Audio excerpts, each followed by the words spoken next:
Hello everyone, good morning. আবারও সে কালকের মতো আমার অবস্থা দেখো। জোয়ান দিয়ে জলে ভিজিয়ে রেখে এসেছি, আর এখানে এসে দেখো এই জল খাচ্ছি। সকাল সকাল একদমই টাইম হয় না যে জোয়ানটা ছেঁকে রাখবো, আর ছাঁকুনিটাও ওই ঘরে নিয়ে যেতে আমার মনেই থাকে না। তো তাই জন্য আর কী করবো, ওটা বেছে বেছে তো খেতে পারবো না, তাই এমনি জলটা খেয়ে নিলাম। তো ওই বোতলটা পুরো জলটাই খেয়েছি। এখানে দেখো আমি এখানে ভাত বসিয়ে দিয়েছি, আর আজকে হবে সয়াবিন আলুর তরকারি, ডাল।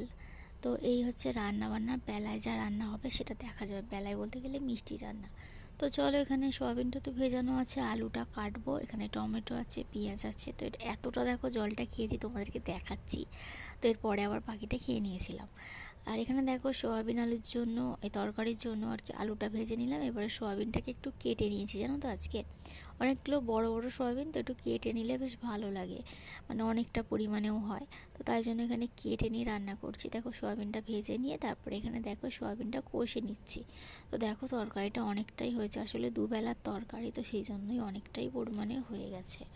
রান্নাবান্না করে ওই ঘরে গিয়েছিলাম, রোজের মতো চান করেছি, পুজো করেছি, টিফিন করেছি, আর এখন দেখো 11টা, সাড়ে 11টা বাজে।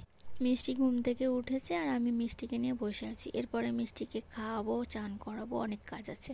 তো সেসব কিছু তোমাদের সাথে শেয়ার করা হয়নি, আর আমিও খেয়েছিলাম সেটাও শেয়ার করা হয়নি। এইসব খেলাধুলা করার পরে ওকে নিয়ে প্রচুর ব্যস্ত হয়ে গিয়েছিলাম।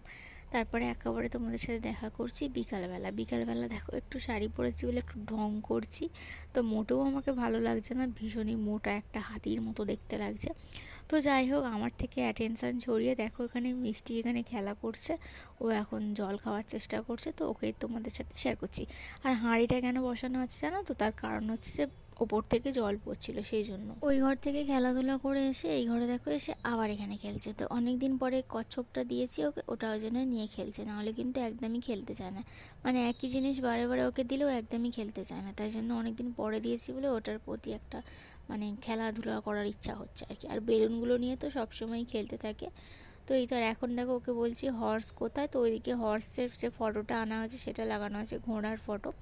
তো সেটাই দেখো ও দেখার চেষ্টা করছে, মানে ওকে যদি বলি কোথায় কী আছে ও চেনে, ওকে বললে ও সেদিকেই তাকায়। এরপরে সন্ধ্যে দিয়ে দেবো, দিয়ে ওই ঘরে চলে যাবো, ওই ঘরে গিয়ে টিফিন করব। আসলে কি বলতো, সন্ধ্যেবেলা যে টিফিনটা করতাম সেটাই কদিন ভোর, মানে এক সপ্তাহ ভোর আমি সেটাই রাত্রির খাবার হিসাবে খেয়ে নিচ্ছিলাম, আর পরে একটুখানি শসা টসা খেয়ে নিচ্ছিলাম।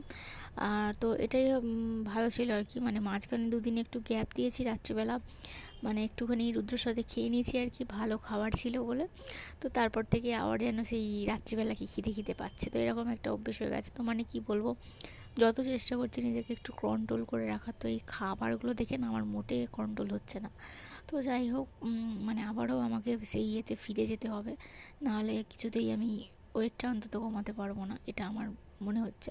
তো যতটাই পরিমাণে কম নিই না কেন, এই যে দেখো চানাচুর নিয়েছি, সয়াবিন আলুর তরকারি নিয়েছি, মুড়ি নিয়েছি, এটা খেয়েছি, আবার রাত্রিবেলা ওর সাথে আবার এক গাল মুড়ি খেয়েছিলাম। আর এটা করে কি হচ্ছে বলো, আমি যে সারাদিন অল্প অল্প করে খাচ্ছি, বেশি পরিমাণে জল খাচ্ছি, অল্প ভাত খাচ্ছি, তো এই জিনিসগুলো না রাত্রে গিয়ে যে খেয়ে ফেলছি, কিছুই যাই খাই না কেন খেয়ে ফেলছি, ওটাই কিন্তু আমার সারাদিনের এই যে কষ্টটাকে একদম পুরো মাটি করে দিচ্ছে। তো যাই হোক, আজকের ভিডিওটা এখানেই শেষ করে দিচ্ছি। সবাই ভালো থেকো, গুড নাইট, দেখা হবে কালকে, টাটা।